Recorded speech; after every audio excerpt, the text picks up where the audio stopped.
जय विश्वनाथ, जय शूलटंकेश्वर महादेव। आज पुनः हम सत्य सनातन धर्म चैनल के माध्यम से शूलटंकेश्वर महादेव के प्रांगण में बैठे हुए हैं। हमारे समिति के चैनल के सब सदस्य यहाँ उपस्थित हैं। आज हम आपको नाग पंचमी के महत्व के विषय में बताएंगे।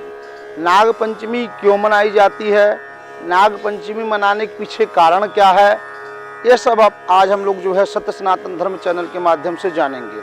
मैं ज्योतिषाचार्य अंशु मिश्रा आपको यह सारी जानकारी मैं अभी प्रस्तुत करने वाला हूँ। आइए जानते हैं कि नाग पंचमी क्यों मनाई जाती है, नाग पंचमी मनाने के पीछे क्या कारण है, क्या उद्देश्य है। सबसे पहले तो जो नाग पंचमी मनाई जाती है, जन्मेजय राजा परीक्षित के पुत्र जो जन्मेजय थे वह नागदाह यज्ञ एक बार किए। नागदाह यज्ञ उन्होंने इसलिए किया क्योंकि उनके पिताजी को तक्षक ने, सर्प ने डस लिया था। वह सर्प, तक्षक सर्प से शत्रुता को दिखाने के लिए उन्होंने नागदाह यज्ञ किया। नागदाह यज्ञ में जब उन्होंने नागदाह यज्ञ प्रारंभ किया तो सृष्टि के जितने नाग थे वह सब उस यज्ञ में आकर के विध्वंस होने लगे।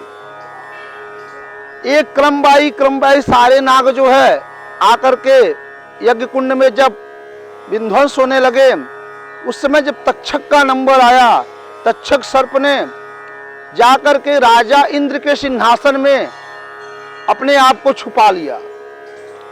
जन्मेजय को जब ये पता चला कि अरे तक्षक राजा इंद्र के सिंहासन में जाकर के छिपा हुआ है, तो उन्होंने तत्काल यह आदेश दिया अपने ऋतुकों को यज्ञ के कि आप मंत्र ऐसा बोलिए कि राजा इंद्र का सिंहासन सहित वह तक्षक सर्प आकर के यज्ञ कुंड में विध्वंस हो जाए।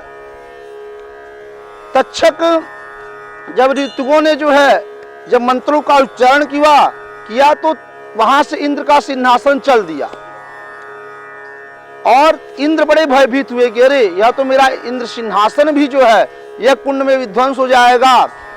उन्होंने डर के वजह से राजा तक्षक को छोड़ दिया।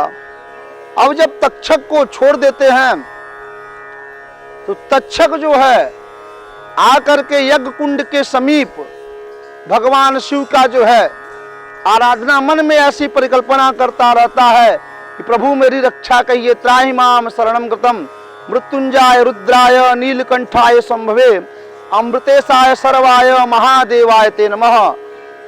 इन सभी मंत्रों से तक्षक ने भगवान शिव की आराधना प्रारंभ किया। तभी वहीं पे आस्तिक मुनि विराजमान थे। आस्तिक मुनि के मन में भगवान की प्रेरणा होती है और आस्तिक मुनि तुरंत राजा जन्मेजय के पास जाते हैं।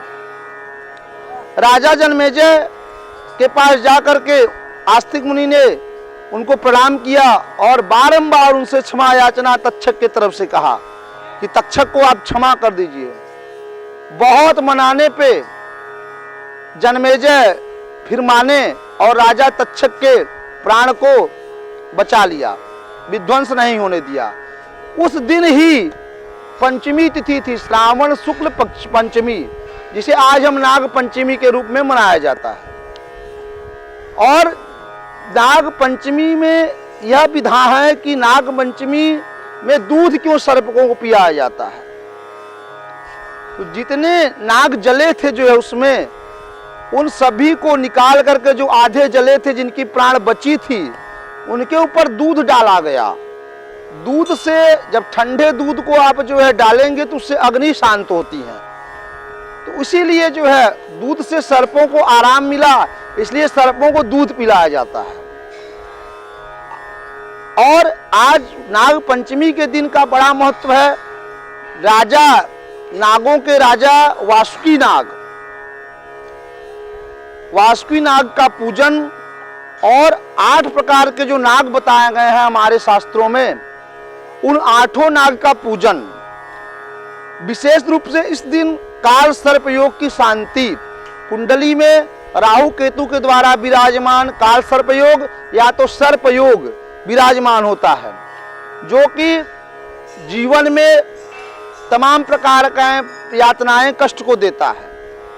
अगर आप आज के दिन नाग पंचमी के दिन काल सर्प योग की शांति करते हैं तो जीवन में वह सर्प दोष शांत होकर के जीवन को आपके उत्तरोत्तर वृद्धि करता है। विशेष रूप से उसमें 8 नागाओं का पूजन, साथ में एक उनकी नागिन की पूजन बड़े विधिवत ब्राह्मणों से करवा करके सर्प के कुछ मंत्रों का जप उसमें करवा करके भगवान शिव के ऊपर रख के महारुद्राभिषेक करने से सर्प योग, सर्प शांति और काल सर्प योग शांति नाग पंचमी के दिन होता है।